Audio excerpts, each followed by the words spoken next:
But let me share from, I think, probably my favourite psalm, Psalm 67. I'll read it for you, Psalm 67. It's not a long psalm, but it is a wonderful psalm, which for me was the psalm that started my journey of wanting to pray for revival. So Psalm 67. May God be gracious to us and bless us and make his face shine on us, so that your ways may be known on earth, your salvation among all nations. May the peoples praise you, God. May all the peoples praise you. May the nations be glad and sing for joy, for you rule the peoples with equity and guide the nations of the earth. May the peoples praise you, God. May all the peoples praise you.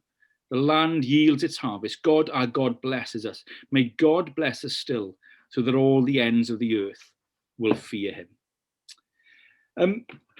On one level, this is a harvest psalm. You can see it there in verse 6.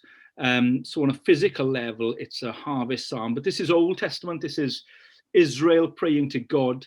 And so even their physical blessings have spiritual meanings for us. And I think ultimately in the sweep of Scripture, this, I think, is a cosmic harvest psalm. This is looking forward to that final day when all people from all nations and every tribe and tongue will come together, which is going to be an amazing day. And it's a psalm that really is structured in a way that is really, you know, when you read it, there's light bulbs going off everywhere. So verse 1, where it's talking for God to bless us and to make his face shine upon us. You're thinking of the Aaronic blessing. You're thinking, you know, this desire to have God to bless us. And what I love is this kind of three kind of steps. So it starts off with a desire to be blessed. That's what they're praying for. We want to be blessed. And I think for years I struggled to pray that. I think I struggled for years to have that kind of spirit of Jacob and say, I will not let you go until you bless me. And that blessing ultimately is to see the face of Christ. That's what he wants. We want to see God's face shine upon me. I've been reading a lot lately of the Welsh Methodists, the Calvinistic Methodists. Dan, who's here, we're working on a project together at the moment. And the problem is I can't write anything because once I start reading them, I can't stop. Because it's wonderful. Because, you know, Howell Harris, Daniel Rowland, William Williams, and Whitfield and Wesley across the border, Edwards in America, they were just desperate for God. So often just staying in prayer, wanting to know a blessing. So often I've been reading diary extracts where they've said, I've got up and I'm just cold and I feel nothing and it's not right. And they keep reading and they keep praying as they're riding their horses and going around. There's a desperation to be blessed. And you see that in the psalm. They want to be blessed. They want God's face to shine upon them. Why?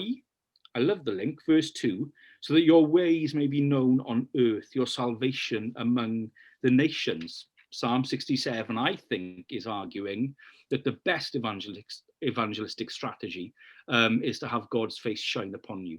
That actually when we experience God, then we share him all the more. Then we love people sacrificially. Then we really demonstrate the gospel. And so the psalm then looks like an evangelistic psalm, a kind of missions psalm. So we want to be blessed so that the nations will be blessed. I've often said that I think the best evangelistic strategy for a church is to get people excited about Christ and experiencing him.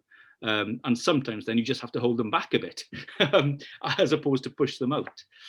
But actually there's a third step, isn't there? And it's right at the heart of the psalm. For those of you who get excited about chiastic structures, this is a chiastic structure, but we won't geek out on that. But you can see it right in the middle. Why do we want all this to happen? So we see it repeated. So verse 3, may the peoples praise you, God. May all the peoples praise you. May the nations be glad and sing for joy, for you rule the people with equity and guide the nations on earth. May the peoples praise you, God. May all the peoples praise you. And the end of the psalm then is, why do we do this? So that all the ends of the earth will fear him. So ultimately we seek a blessing to bless others, because actually when others are blessed and come into the kingdom, God is ultimately blessed. And I think that gives us legitimate reason to pray for revival, for personal revival, that I'll be revived, I'll be refreshed, that I'll see Christ, because that will help me to reach out to others. It's infectious. But more than that, that blesses God, which is wonderful. That's my heart, Psalm 67. And I think it's, behind this prayer meeting, really, that we see more of Christ. So Christ will be seen more and he will be glorified.